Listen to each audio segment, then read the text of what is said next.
Stay tuned for this important tip. From our garden to yours.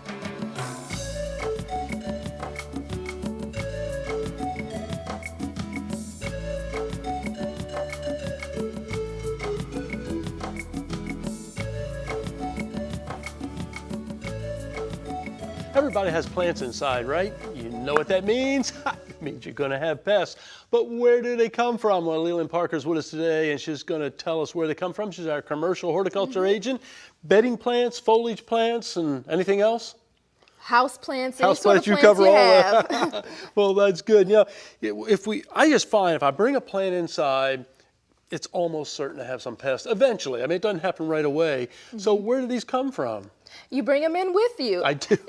Actually, they're already on the plant itself, Okay. but when we bring them into our homes or offices, they're in adverse conditions, so it's cooler, it's not as humid as they would like it to be, so then that's going to start a lot of pest problems. What kind of pests do we bring in with them? We bring in scales, we have mealybugs, we have spider mites. Yeah.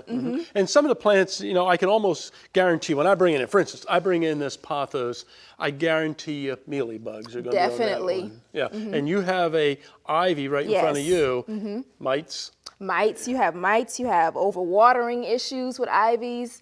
Definitely, you have to be definitely careful with a lot of the watering. Yeah, and it doesn't matter where you get them from either. I mean, the growers, they have them in their greenhouses to a certain extent. Everybody has them. Exactly. And so they come in adverse conditions, and all of a sudden you've got a problem.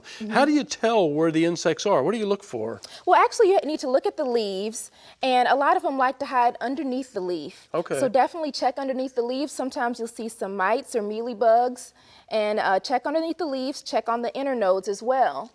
I imagine the sooner you see a problem, the better off you are. Oh yes, definitely. If not, it's going to get completely out of hand. I have to smile because I remember a pothos like we have here.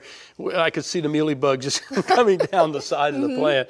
I shouldn't say that, should I? I'm a horticulturist here. Now, can we do things that are natural, things that are green to get these things under control? I mean, we don't want to do heavy sprays inside the home. Right, definitely. There are products within your home that you can use to control pests. Okay, what do we got? For instance, if you have scales or mealybugs or even spider mites, you can use a nice little ratio of 1 tablespoon to a gallon of water of some soap, like ivory soap. Okay, we got some here, Joy, whatever you have, and you put it into something like this, and what do we do? And you just go ahead and spray away. I love it. Rub-a-dub-dub you and your plant. You could probably do that in a tub, too. You might want to take it off the furniture and... Exactly.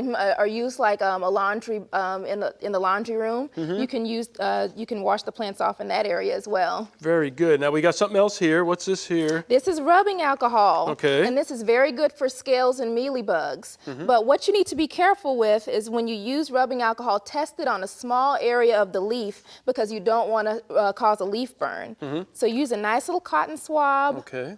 And dab it a little bit there. I'm always worried about burning the leaf or something. Exactly. And then rub it on the leaf, just a little bit on the leaf. Trying to hit the insect too, I guess, as you go along. You need to definitely look at the insects and get the insects when you rub it on the leaf.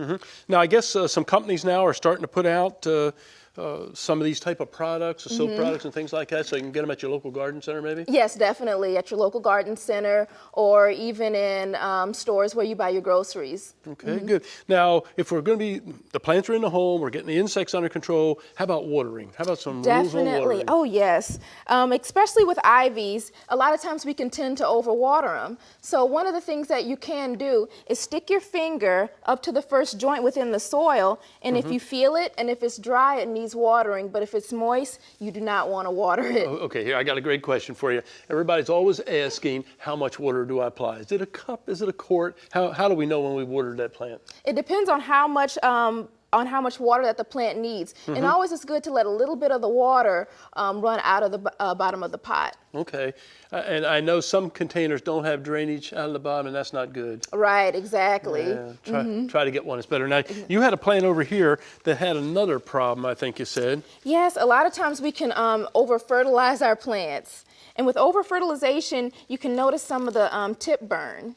And you want to make sure when you fertilize plants, like a plant like this with full growth, it doesn't need any more fertilizer. Yeah, there we go, right there. We can see the tip burn right there. Exactly. So it just says too much fertilizer. So if I have a plant like that, what should I do for it? I mean, do I just water it to wash out the nutrients? Exactly. You want to water it and make sure that a lot of water runs out of the bottom of the pot